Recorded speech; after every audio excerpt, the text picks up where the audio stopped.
Good morning students, मैं यश Husaini BSc first year की physics class में आपका स्वागत करता हूं। प्रीवियस क्लास में हम इलास्टिक कोलिजन यानी प्रत्यास्थ टक्कर के बारे में डिस्कस कर रहे थे और वो जो प्रत्यास्थ टक्कर थी ना हमारे पास, वो 2 डायरेक्शनल थी यानी कि द्विविमीय थी, जिसमें टक्कर के पश्चात जो पार्टिकल्स होते हैं ना, कण होते हैं, वो कितनी दिशाओं में गति करते हैं? 2 दिशाओं में गति करते हैं। ठीक है। लेकिन जो हमने प्रीवियस क्लास में टक्कर देखी थी ना, वो कौन से निर्देश तंत्र में थी? प्रयोगशाला निर्देश तंत्र में थी। किसमें थी? प्रयोगशाला निर्देश तंत्र में, लेबोरेटरी फ्रेम में, जिसे हम कौन सा फ्रेम भी बोलते हैं? एल फ्रेम, एल निर्देश तंत्र भी बोलते हैं। उसमें डिस्कस की थी हमने। आज जो हम द्विविमीय प्रत्यास्थ टक्कर डिस्कस करेंगे वो किस में करेंगे? द्रव्यमान केंद्र निर्देश फ्रेम में, यानी कि in the centre of mass frame of reference. और कल हमने किस में की थी? प्रयोगशाला निर्देश तंत्र में। ठीक है। तो सबसे पहले हम बात कर लेते हैं कल वाली, थोड़ा सा मैं बता देता हूँ। उसमें क्या था कि हमारे पास एक पार्टिकल था, एक वस्तु थी, जिसका द्रव्यमान कितना था? m1 और वेग कितना था? u1 था। जिस वस्तु का वेग होता है वो गतिशील होती है। जैसे वो उसका वेग है 30 मीटर पर सेकेंड, तो वो जैसे हम बाइक चलाते हैं 40 की 50 से, वो उसकी क्या है? वेलोसिटी होती है, वेग होता है। तो ऐसे ही ये कोई कण है, ठीक है, वस्तु है, जिसका मास कितना है, द्रव्यमान कितना है? m1 है, और ये कितने वेग से गतिशील है? u1 वेग से गतिशील है। यहाँ आगे एक और वस्तु है जिसका मास कितना है? m2 है। द्रव्यमान कितना है? m2 है। और ये कैसी अवस्था में है? स्थिर अवस्था में है। जो वस्तु स्थिर अवस्था में होती है ना, उसका वेग कितना होता है? 0 होता है। कितना होता है उसका वेग? उसकी वेलोसिटी कितनी होती है? हमारे पास 0 होती है। तो इसकी वेलोसिटी या वेग कितना है? 0 है। अब क्या होगा? ये पीछे से जाएगा और ऐसे इसमें क्या कर देगा? टक्कर कर देगा। जैसे ये एक कार है, ये दूसरी वाली कार है, ये पीछे से इसमें क्या कर दी? टक्कर कर दी।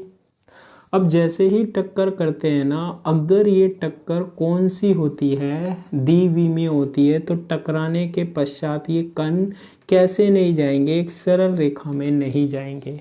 ये कितनी दिशाओं में चले जाते हैं? 2 दिशाओं में चले जाते हैं। एक तो चला गया है यहाँ से m1 वाला, कितने वेग से? v1 वेग से। और m2 इधर चला गया, कितने वेग से? v2 वेग से। कितनी वेलोसिटी से चला गया? v2 वेलोसिटी से चला गया। ये कितने कोण पर, कितने एंगल पर गया था? θ1 और ये θ2। ये जो टक्कर थी ना हमारे पास, वो कौन सी थी? द्विविमीय टक्कर थी। ठीक है, 2 डायरेक्शनल टक्कर थी हमारे पास, 2 डायरेक्शनल कोलिजन था ये हमारे पास।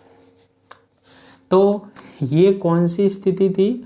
टक्कर से पूर्व, बिफोर कोलिजन। और ये ऐसे जा रहे हैं, ये कब की स्थिति थी?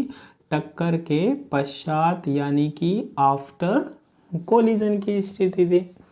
तो टक्कर से पूर्व जो हमारे पास वेग थे, वेलोसिटी थी, वो कितनी थी? u1 और u2 0 थी।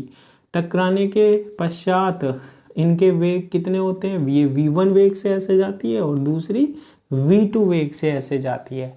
ये कौन से निर्देश तंत्र में देखा था हमने? प्रयोगशाला निर्देश तंत्र में देखा था, लेबोरेटरी फ्रेम ऑफ रेफरेंस में देखा था।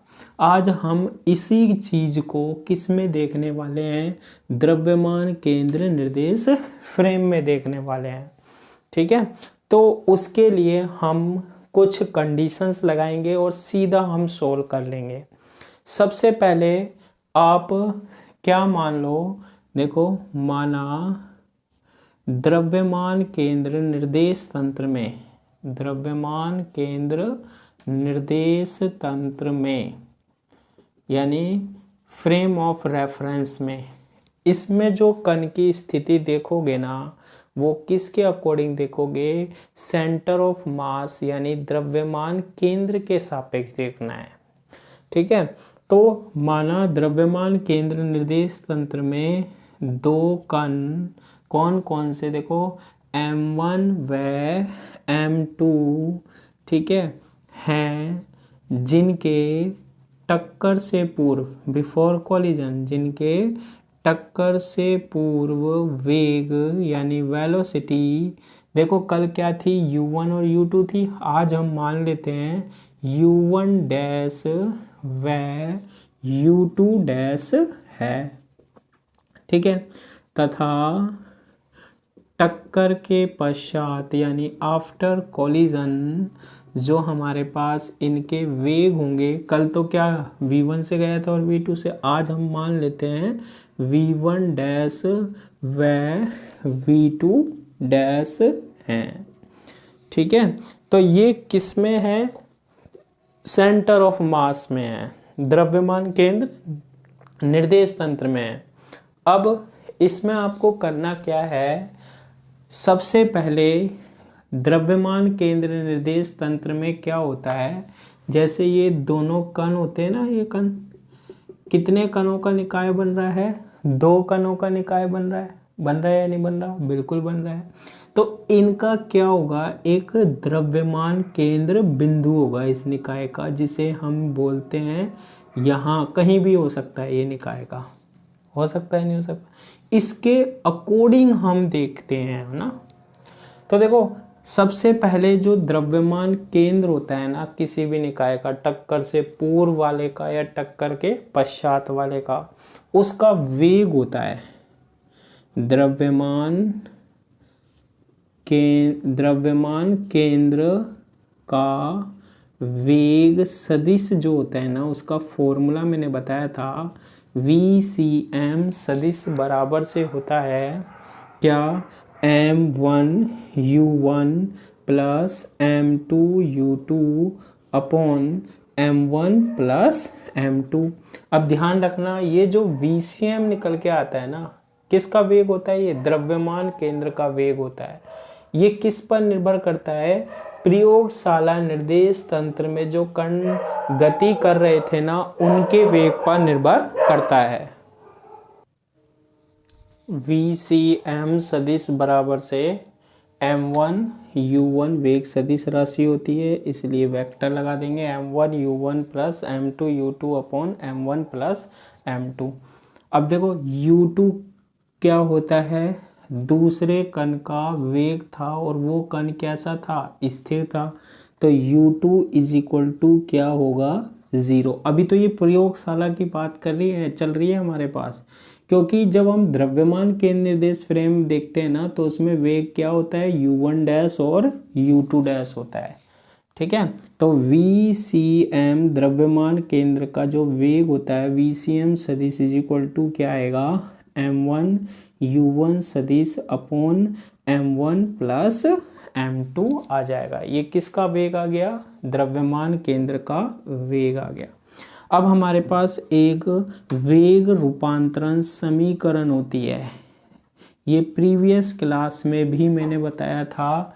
ये जो हमारे पास इक्वेशन होती है, ये संबंध होता है, रिलेशन होता है किस किस के बीच में, द्रव्यमान केंद्र निर्देश तंत्र के बीच में और प्रयोगशाला निर्देश तंत्र के बीच में, यानी centre of mass frame of reference और लेबोरेटरी फ्रेम ऑफ रेफरेंस के बीच में। और ये क्या होता है, देखना समझना कि V dash is equal to होता है V माइनस क्या, VCM।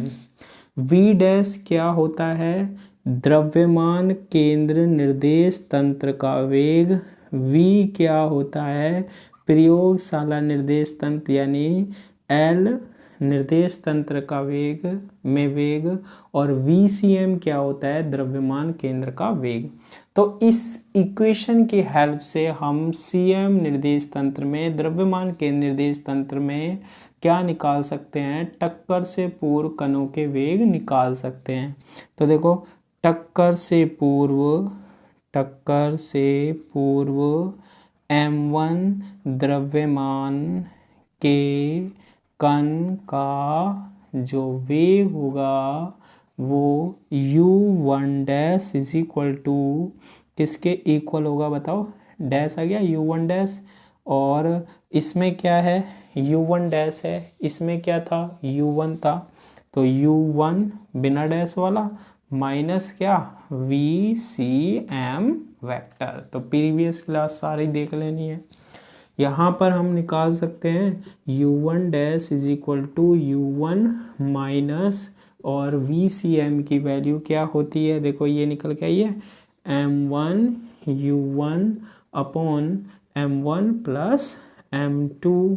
तो यहाँ आएगा u1 dash is equal to, LCM ले लिया मैंने, m1 प्लस m2, तो यहाँ मल्टीप्लाई हो जाएगा m1 u1 और plus m2 u1 minus m1 u1, m1 u1 से m1 u1 कैंसिल, तो u1 डैश की जो वैल्यू आएगी वो क्या आएगी m2 u1 upon m1 plus m2, यानी कि टक्कर से पूर्व जो द्रव्यमान केंद्र निर्देश तंत्र है ना, उसमें m1 द्रव्यमान कितने वेग से चल रहा होगा, इस वेग से, जबकि प्रयोगशाला निर्देश तंत्र में कितने से चल रहा था, वो u1 से चल रहा था।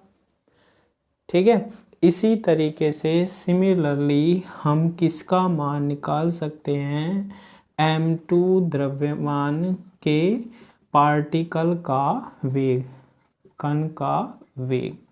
ठीक है, कौन से निर्देश तंत्र में, CM, तो m2 द्रव्यमान का टक्कर से पूर्व कितना वेग है u2 डैश, तो देखो u2 dash is equal to u2 minus कैसे VCM। ठीक है, ये सीधा बदल रहा है द्रव्यमान के निर्देश तंत्र में, तो u2 dash is equal to u2 की वैल्यू होती है 0 माइनस क्या VCM, तो यहाँ निकल आएगा u2 dash vector is equal to minus VCM की वैल्यू कितनी होती है m1 u1 upon m1 plus m2। तो इतना वेग होता है, इतनी वेलोसिटी होती है टक्कर से पूर्व, बिफोर कोलिजन, किस में, द्रव्यमान के निर्देश फ्रेम में, किसका, m1 और m2 कण का।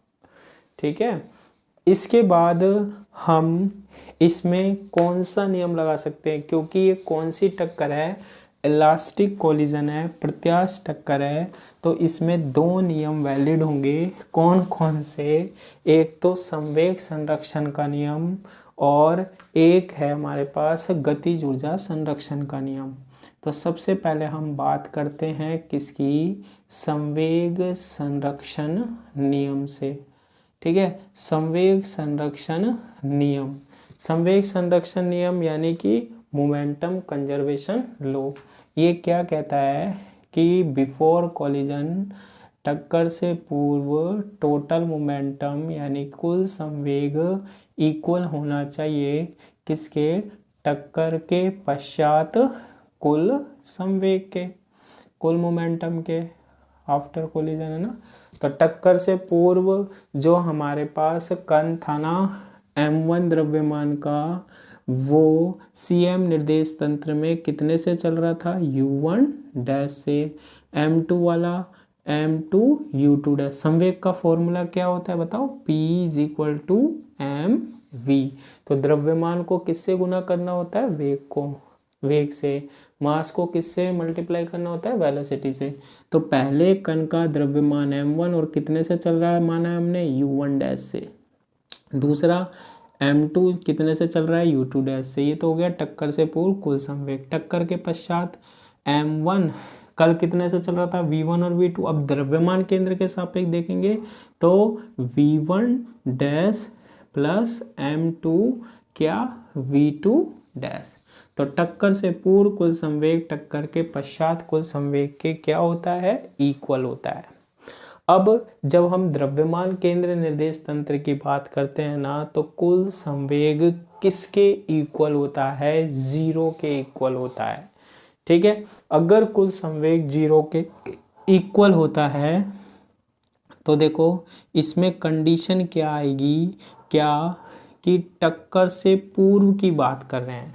टक्कर से पूर्व क्या है, m1 u1 dash plus m2 u2 dash सदिश इज इक्वल टू 0। ये टोटल मोमेंटम हो गया, टोटल संवेग क्या कर दिया, 0।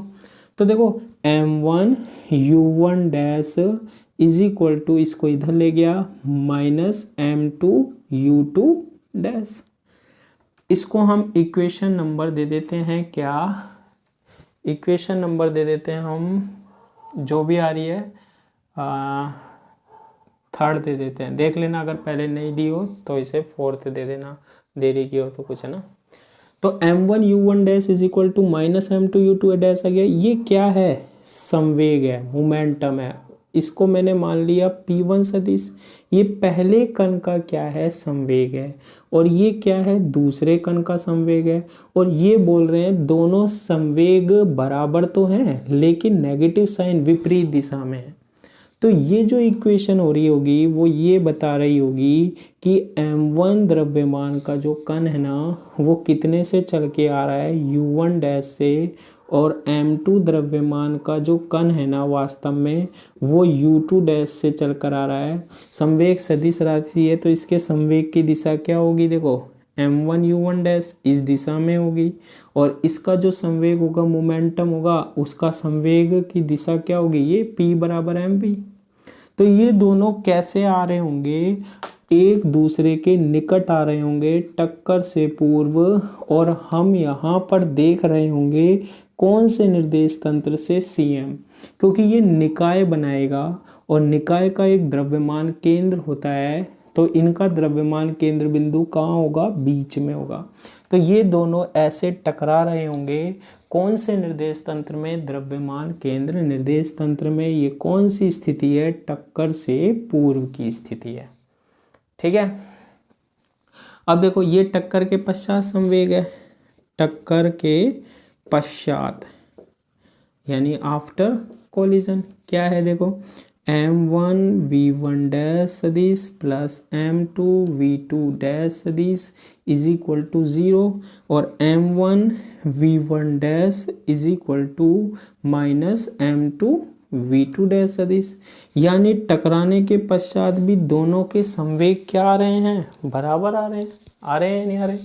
यानी कि ये दोनों कण जब टकरा कर जा रहे होंगे ना तो एक दूसरे के क्या जा रहे होंगे, विपरीत दिशा में। अब देखो ये m1 द्रव्यमान का कण है, ये इधर जा रहा होगा जिसका संवेग कितना होगा, m1 v1 डैश से जा रहा होगा, और ये m2 द्रव्यमान का कण है, ये कितने वेग से जा रहा होगा, v2 डैश से, और इसका संवेग ये लिया। और ये बीच में इनका क्या होता है, हमेशा ध्यान रखना द्रव्यमान केंद्र बिंदु जब भी रेखा की बात करते हैं बीच में होता है। निकाय का वो द्रव्यमान केंद्र, निकाय का वो बिंदु जहाँ पर संपूर्ण द्रव्यमान हम क्या मान सकते हैं, केंद्रित मान सकते हैं। अब देखो टकराने के पश्चात ये ऐसे आ गए द्रव्यमान, और यहीं से ये दूर जा रहे हैं, यहाँ से ये दूर जा रहे हैं, और इन दोनों का जो सेंटर है वो द्रव्यमान केंद्र बिंदु का। लेकिन ये तो टक्कर क्या हो गई, एक विमीय हो गई भाई। और जबकि हम पढ़ कौन सी रहे हैं, 2 डायमेंशनल द्विविमीय।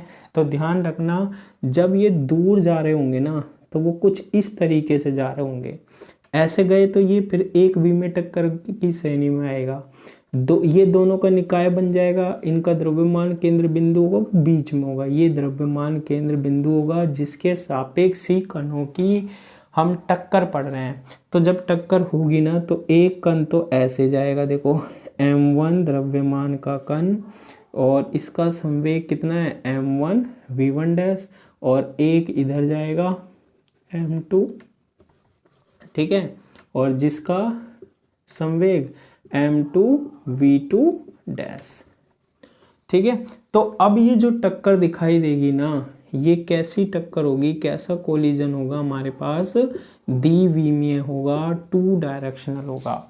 देखो कंडीशन तो वही है, m1 v1 डैश से दूर जा रहा है और दूसरे का समवेग दोनों अपोजिट डायरेक्शन में जा रहे हैं, ये इधर जा रहा है, ये इधर जा रहा है, लेकिन द्विविमीय बोल रहा है। तो अब देखो ये कितने अक्षों की गति हो गई, 2 अक्षों के अनुदिश, क्योंकि अक्ष बना लो आप, देखो ये एक्स एक्सिस, ये वाई एक्सिस, तो ये बीच में जा रहा है और ये भी बीच में जा रहा है। ठीक है, सरल रेखा पे नहीं मान सकते। क्यों नहीं मान सकते? जा रहा होगा इसलिए नहीं मान सकते, क्योंकि फिर वो एक विमीय हो जाती। तो कुछ इस तरीके से जा रहे होंगे हमारे पास कण द्रव्यमान केंद्र बिंदु से। अब ये द्रव्यमान केंद्र बिंदु कैसे मानना है? कोई भी हमारे पास जैसे m1 द्रव्यमान का कण है, m2 द्रव्यमान का कण है, इनका निकाय बन जाता है। अब इसका द्रव्यमान केंद्र बिंदु कहीं ना कहीं इन दोनों के बीच में होता है, कहीं भी मान लो। अब ये m1 द्रव्यमान वाला कण इधर आ रहा था टक्कर से पूर्व, ये इधर आ रहा था, किसके सापेक्ष देख रहे थे? द्रव्यमान केंद्र के सापेक्ष।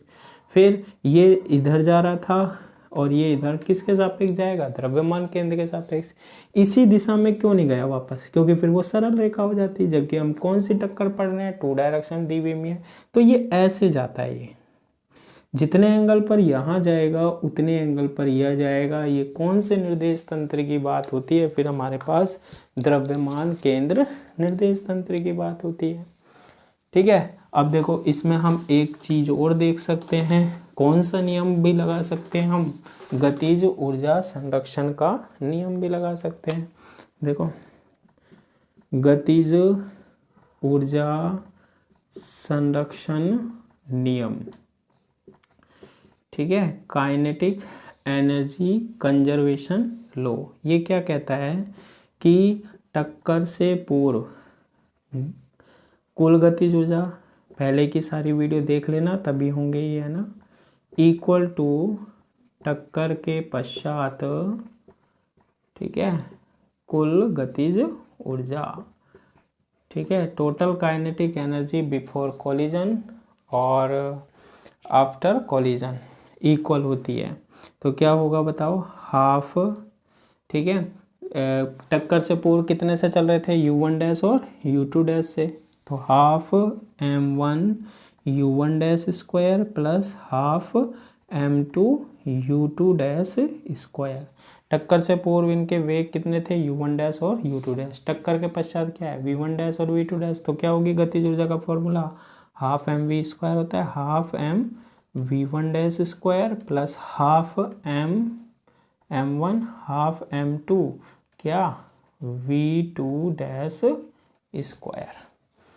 क्लियर है? ठीक है, अब देखो इक्वेशन हमारे पास ये थर्ड है और इसे दे देता हूँ मैं इक्वेशन नंबर 4। ठीक है, इक्वेशन थर्ड से और इक्वेशन 4 से, इक्वेशन थर्ड से तो मैं क्या करता हूँ, यहाँ से u2 डैश की वैल्यू निकाल लेता हूँ। u2 डैश की जो वैल्यू है वेक्टर, u2 डैश की वैल्यू क्या आएगी? m2 इधर चला जाएगा और माइनस m1 अपॉन m2 और क्या? u1 dash. u2 डैश की वैल्यू क्या आएगी? m2 से डिवाइड कर दिया, माइनस m1 अपॉन m2 और u1 डैश। इसके बाद इससे हम निकाल लेते हैं 4 से v2 डैश की value. v2 dash is equal to, v2 dash की वैल्यू क्या आएगी? m2 से डिवाइड हो जाएगा, माइनस m1 अपॉन m2 और यहाँ क्या है? v1 डैश बन जाएगा, v1 डैश बन जाएगा। इस इक्वेशन में क्या कर देंगे? रख देंगे। अब देखो इस इक्वेशन में हाफ इसमें भी आ रहा है, हाफ इसमें भी आ रहा है, हाफ इसमें भी आ रहा है, हाफ इसमें भी आ रहा है, कैंसिल हो जाएगा। क्या बन रहा है? देखो पहले m1 u1 dash square plus फिर आ रहा है m2 और फिर आएगा u2 डैश स्क्वायर, इसका स्क्वायर करेंगे। ठीक है, तो केवल परिमाण लिख लेंगे, नेगेटिव चिन्ह पॉजिटिव हो जाएगा। क्या बनेगा? m1 square upon m2 square into u1 dash square equal to, इसके बाद देखो हाफ से हाफ कैंसिल, सब में हो गई, यहाँ बन रहा है m1 v1 डैश स्क्वायर। तो क्या लिखेंगे?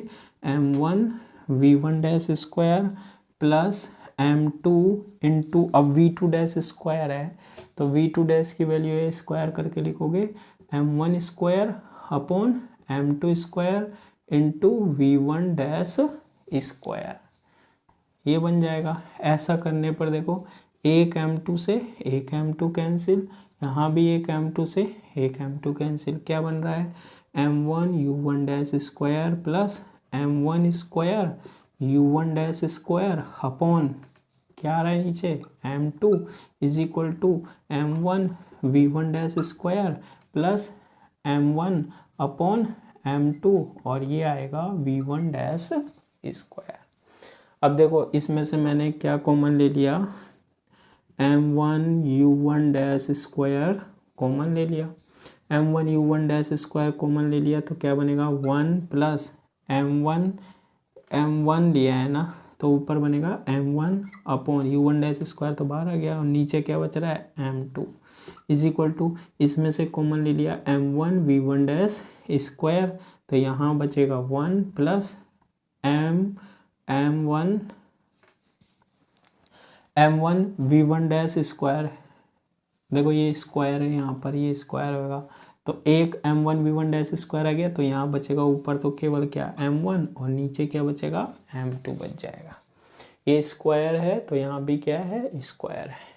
1 प्लस M1 M2 से 1 प्लस M1 M2 कैंसिल हो जाएगा और M1 से M1 cancel, U1 dash square किसके इक्वल आ रहा है V1 डैश स्क्वायर, यानी U1 dash is equal to क्या होगा V1 डैश इक्वल होगा, यानी कि टक्कर से पूर्व जो कण आ रहा है ना M1 द्रव्यमान का वो U1 डैश से आ रहा है, मान लो 5 मीटर पर सेकंड से आ रहा है। तो जब ये टकराकर जब दूर जा रहा होगा ना, इसका वेग कितना है V1 डैश, तो जब ये दूर जा रहा होगा तो वो दूर भी कितने से जा रहा होगा 5 मीटर पर सेकंड से ही दूर जा रहा होगा। इसी तरीके से फिर U2 डैश किसके बराबर होगा V2 डैश के बराबर होगा, यानी कि टक्कर से पूर्व और टक्कर के पश्चात वेगों का परिमाण नहीं बदलता है, यानी कि मान ये भी 5 से जा रहा है, 5 से आया टकराकर 5 से गया और दूसरा भी 5 से आया और टकराकर 5 से गया, यानी टक्कर के पूर्व व पश्चात बिफोर व आफ्टर वेग का मान नहीं बदलता है, नहीं बदलता है, बदलता है तो क्या बदलता है, देखो ऐसे आ गया अपोजिट दिशा में गया, दिशा बदल जाती है, दिशा बदलती है, डायरेक्शन बदल जाती है, ठीक है, क्या बदल जाती है डायरेक्शन बदल जाती है, पहले ये यूं आ रहा था फिर ये यूं चला गया, क्या बदलेगी दिशा बदलती है।